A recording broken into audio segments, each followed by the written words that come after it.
जय श्री कृष्ण। राधे राधे मित्रों। श्री कृष्ण कहते हैं, जब चिंता हो तो तब चिंतन किया करो।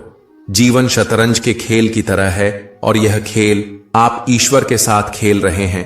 आपकी हर चाल के बाद अगली चाल ईश्वर चलता है। आपकी चाल आपकी पसंद कहलाती है और ईश्वर की चाल परिणाम कहलाती है। श्री कृष्ण कहते हैं, अग्नि जलाती है, यह उसका कर्म है। वह स्वयं जलती है, यह उसका भाग्य है। जल का कर्म है जीवन देना, परंतु कभी कभी कीचड़ बनना उसका भाग्य बन जाता है। वायु का कर्म है संसार को चलाते रहना, परंतु कभी कभी वह आंधी बनकर विनाश भी लाती है। इस संसार में प्रत्येक मनुष्य अपने कर्मों से अपना भाग्य बनाता और बिगाड़ता है। मनुष्य सदा अपने कर्मों के फल को नियंत्रित करने का प्रयत्न करता है, सदा अपने कर्मों के फल को अपनी इच्छा से प्राप्त करने का प्रयास करता है। किंतु जब कर्म के पासे हाथ में आते हैं तो जुआरी बिना खेले रह नहीं पाता। वह यह जान ही नहीं पाता कि उसने पासों को नहीं बांधा, बल्कि पासों ने उसे बांधा है।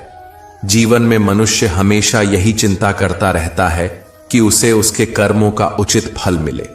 मनुष्य ये चिंता नहीं करता कि ये कर्म करने का उचित समय है अथवा नहीं। जो केवल जीतने के लिए खेलता है उसे विजय और पराजय दोनों मिलते हैं। यदि व्यक्ति एक पात्र में धान के दाने भर रहा हो तो वह उस पात्र को झंझोड़ता है ताकि धान के दाने अपना अपना स्थान ग्रहण कर सकें। कौन सा दाना दब जाता है और कौन सा दाना ऊपर आ जाता है, इससे कोई अंतर नहीं पड़ता, क्योंकि अंत में उन सब दानों को भोजन ही बनना है। काल का तो अर्थ ही है मृत्यु। ऐसा कौन सा क्षण है जब मृत्यु नहीं आ रही होती है, तो उसका भय कैसा।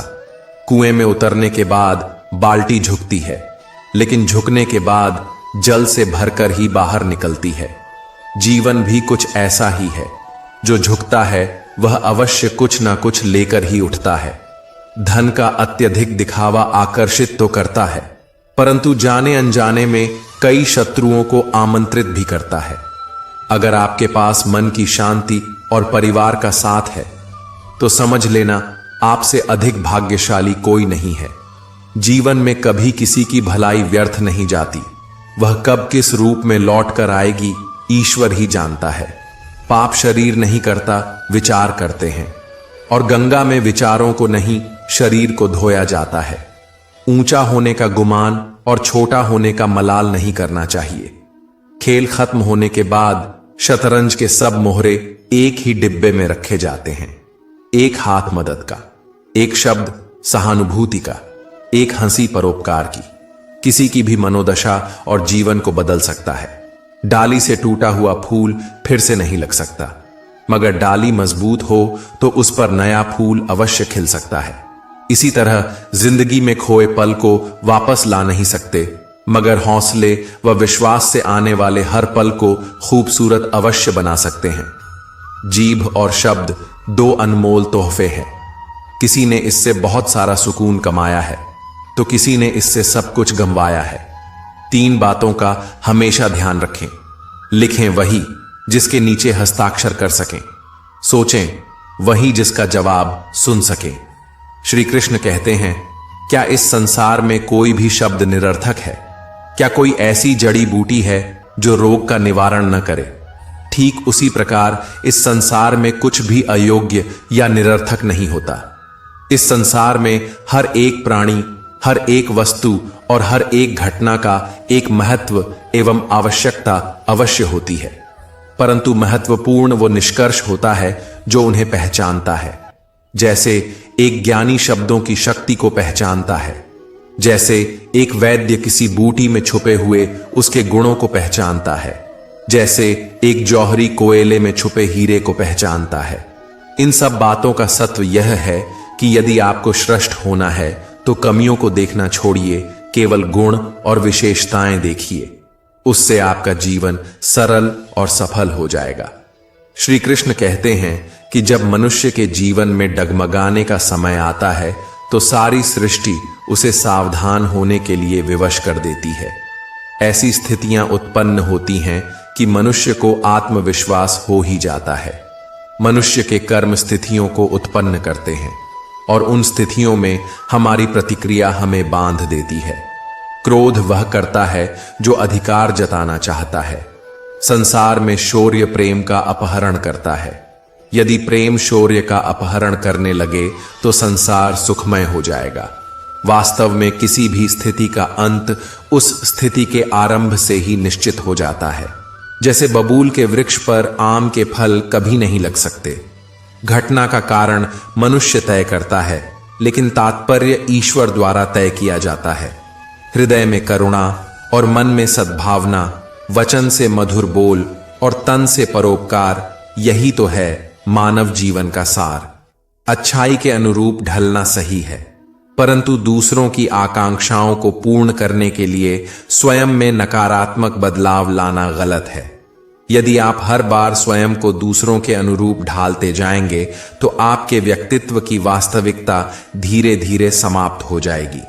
सही कर्म वह नहीं है जिसके परिणाम हमेशा सही हो, अपितु सही कर्म वह है जिसका उद्देश्य कभी गलत ना हो। जब परिस्थिति बदलना हमारे बस में ना हो, तब मन की स्थिति बदल के देखिए। सब कुछ तो नहीं, पर बहुत कुछ आपके अनुरूप हो जाएगा। श्री कृष्ण कहते हैं कि चाहे मनुष्य कितना भी टूट क्यों ना जाए, उसे हमेशा याद रखना चाहिए कि मुझसे जुड़े सबके जीवन के रथ की डोर मेरे हाथ में है और इतिहास गवाह है कि मैं जिसका रथ चलाता हूं विजय उसकी ही होती है। विश्वास है तो मौन को भी समझ लिया जाता है, परंतु विश्वास के बिना हर एक शब्द भी गलत समझ लिया जाता है। विश्वास संबंध की आत्मा है। जैसे तेल समाप्त हो जाने पर दीपक बुझ जाता है, ठीक उसी प्रकार कर्म के क्षीण हो जाने पर भाग्य भी नष्ट हो जाता है।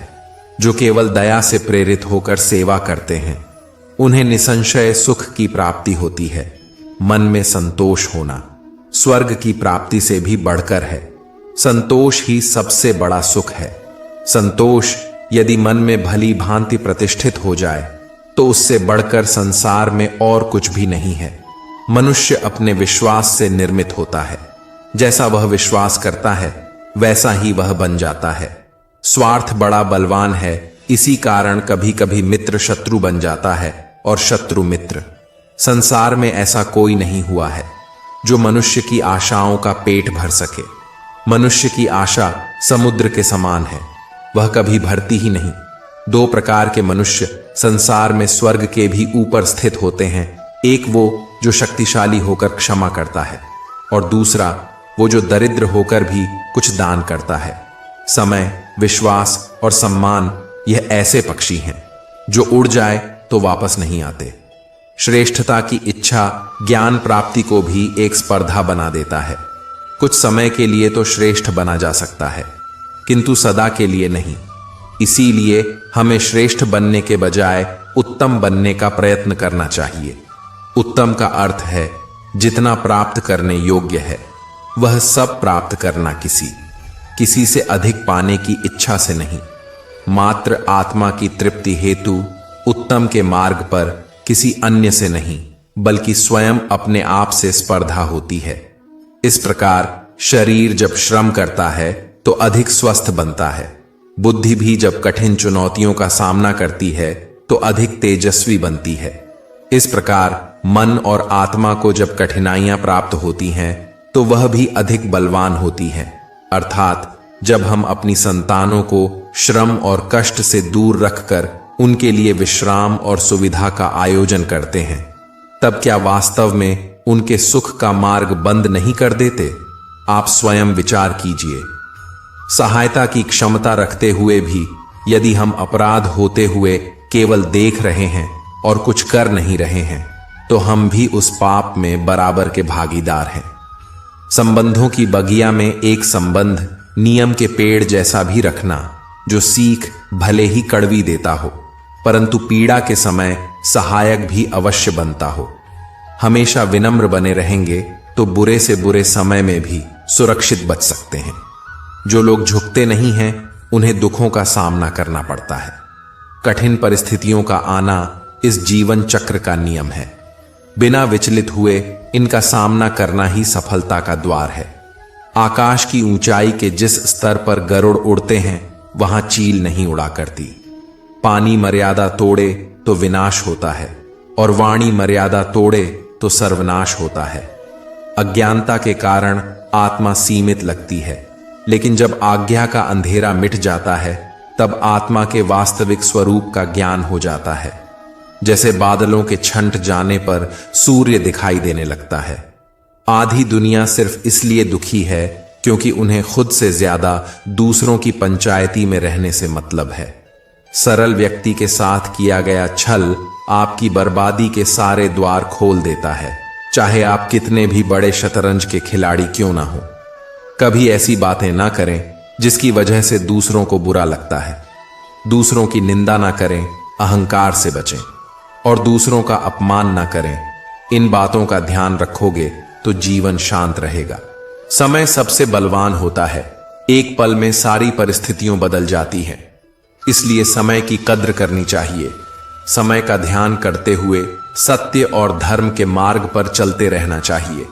परमात्मा भाग्य नहीं लिखते, बल्कि जीवन के हर कदम पर हमारी सोच, हमारे व्यवहार और हमारे कर्म ही भाग्य लिखते हैं। बुद्धि आपके पास है, चालाकी करनी है या ईमानदारी, यह संस्कारों पर निर्भर करता है। जीवन में कुछ भी करो, बस एक बात याद रखना, अगर शक्ति का साथ है तो ईश्वर साथ है। जब कोई हाथ और साथ दोनों छोड़ देता है, तब कुदरत कोई ना कोई उंगली पकड़ने वाला भेज देती है। इसी का नाम जिंदगी है। अगर आप उन बातों एवं परिस्थितियों की वजह से चिंतित हो जाते हैं जो आपके नियंत्रण में नहीं है, तो इसका परिणाम समय की बर्बादी एवं भविष्य में पछतावा है। भगवान कहते हैं, उदास मत हो, मैं तेरे साथ हूं, सामने नहीं तेरे आसपास हूं। पलकों को बंद कर और दिल से याद कर, मैं कोई और नहीं, तेरा विश्वास हूं। सही समय की प्रतीक्षा करके खुद को मूर्ख मत बनाओ, क्योंकि सही समय तभी आएगा जब उसे सही बनाने के लिए आप प्रयत्न करेंगे। जो व्यक्ति अपने धर्म और कर्तव्य का पालन नहीं करता है, वह व्यक्ति बलवान होकर भी निर्बल, धनवान होकर भी निर्धन और ज्ञानी होकर भी मूर्ख है। भगवान सिर्फ वही नहीं है जहां हम प्रार्थना करते हैं, भगवान वहां भी है जहां हम पाप करते हैं। जिसका मन शुद्ध हो और वह बैर भाव से मुक्त होता है, विपत्ति पर उसे किसी का साथ ना भी प्राप्त हो, तो उसके द्वारा की गई ईश्वर की भक्ति किसी न किसी रूप में उसके साथ होती है। बोलने से पहले शब्द मनुष्य के वश में होते हैं, परंतु बोलने के बाद मनुष्य शब्दों के वश में हो जाता है।